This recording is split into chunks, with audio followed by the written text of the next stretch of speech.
I'll just ask you, did you brief President Obama on any calls involving Michael Flynn? I'm not going to get into either that particular case, that matter, or any conversations I had with the president, so I can't answer that. Well, Director Comey, there's been some speculation this morning on motive. I'm not all that interested in motive. First of all, it's really hard to prove. Secondarily, you never have to prove it. But I get that people want to know. I get the jury always wants to know why. I think you and I can agree there are a couple of reasons that you would not have to unlawfully, feloniously disseminate classified material. It certainly wasn't done to help an ongoing criminal investigation because you already had the information, didn't you? Again, I can't answer in the context of this particular matter. How about in theory? Is there something a reporter would have access to that the head of the FBI would not? It's hard for me to answer. I would hope not when it relates to the FBI. I would hope not too, since it's part of our surveillance programs. I would hope that you had access to everything as the head of the world's premier law enforcement agency. I would hope that you had it all. So if you had it all, the motive couldn't have been to help you because you already had it. And Admiral Rogers, the motive couldn't have been to help you because you already had it. So in the universe of possible motives for the felonious dissemination of classified material, we could rule out wanting to help the intelligence communities and the law enforcement communities. Those are two motives that are gone now. That leaves some more nefarious motives. Is the investigation into the leak of classified information, has it begun yet? I can't say because I don't want to confirm that that was classified information. Well, I don't want to quarrel with you, Director Comey, and I do understand that you cannot ordinarily confirm or deny the existence of an investigation. But you did it this morning citing DOJ policy given the gravity of the fact pattern. Would you not agree that surveillance programs that are critical, indispensable, vital to our national security, some of which are up for reauthorization this fall, that save American lives and prevent terrorist attacks also rises to the level of important? I think those programs are vital, and leaks of information collected pursuant to court order under those programs are terrible, and as I said in my opening statement, should be taken very, very seriously. What I don't ever want to do is compound what bad people have done and confirm something that's in the newspaper, because sometimes the newspaper gets it right. There's a whole lot of wrong information allegedly about classified activities that's in the newspaper. We don't call them and correct them either. That's another big challenge, but we just don't go anywhere near it because we don't want to help and compound the offense that was committed. I understand that, Director Comey, and I'm trying really hard not to get you to discuss the facts at bar. But some of the words that appeared in this public reporting include the word transcript, which has a very unique use in the matters that you and I are discussing this morning.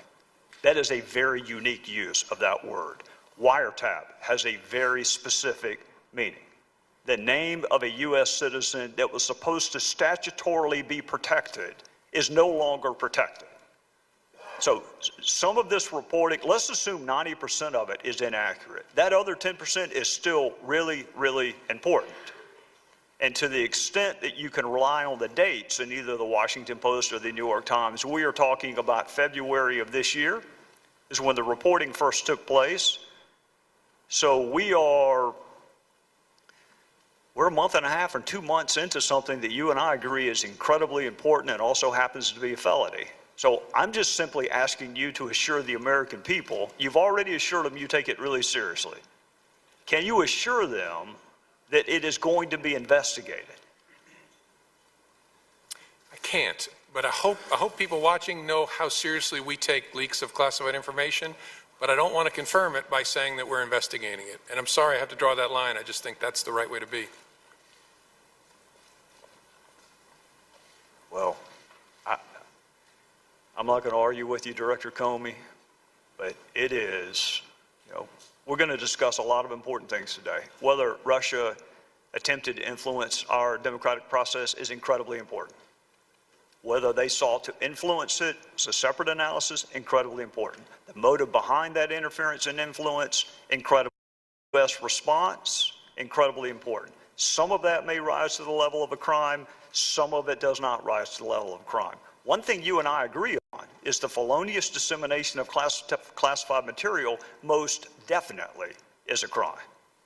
So I would ask you, and I understand some of the procedures that you are up against, I would humbly ask you to seek authority from whomever you need to seek authority from.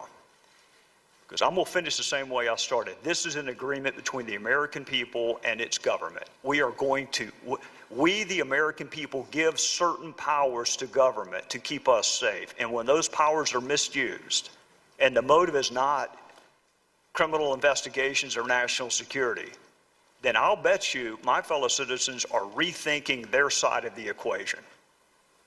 Because that U.S. citizen could be them next time. It could be you. It could be me. It could be anyone until we start seriously investigating and prosecuting what Congress thought was serious enough to attach a 10-year felony to. With that, I would yield back, Mr. Chairman. Can I just add a response to what you said? I agree with you, Mr. Gowdy. Two things folks at home should know. First, an unauthorized disclosure of FISA is an extraordinarily unusual event, so be assured we're going to take it very seriously because our trust with the American people and the federal judges that oversee our work is vital. And second, that this conversation has nothing to do with 702. Folks often mix them together. 702 is about targeting non-U.S. persons overseas.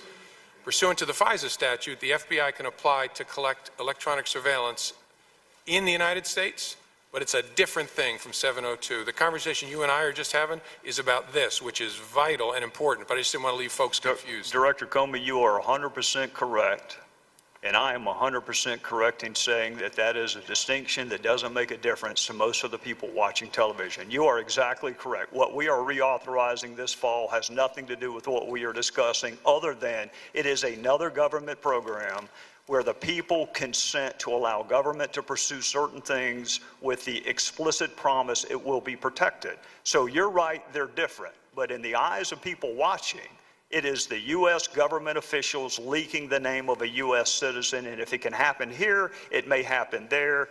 Trust me, you and I both want to see it reauthorized.